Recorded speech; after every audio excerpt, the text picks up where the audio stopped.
Hey folks, welcome back to CSC 120.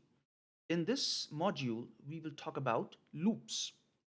Now, so far, we have seen code that uh, sort of go in a linear fashion. So do this and then do this, right? And this, and so on and so forth until you do the last step and you stop, right?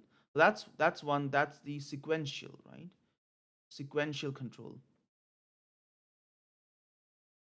We have also seen code that can make decisions, right? So for example, do this and then do this and then make a decision, check some condition, right?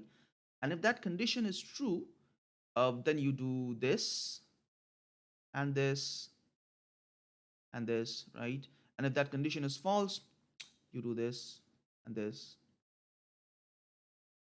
right? And then you may or may not join, right? You can do this or not, right? So that's that. These are decisions.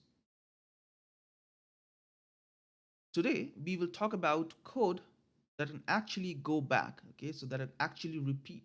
So essentially, if you have to draw the control flow of loops, it will look something like this, okay? So you do this step, and then you do this one and this one, okay? And maybe then you make a decision, right? You check some condition, you check some condition, and so it's so far it's like iterations, right? So far I'm sorry, so far it's like decisions, okay? But at this point it becomes a little bit different.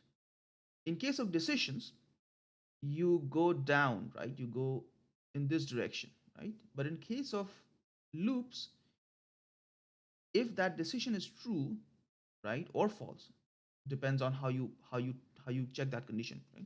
If that condition is true or false, you go back up like so, okay? And if that decision is false, you keep going, okay?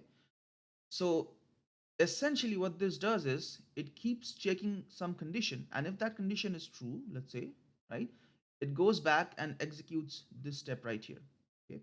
So this step is repeated, it's repeated, okay? And that's what loops are for. Loops are used for repeating blocks of code,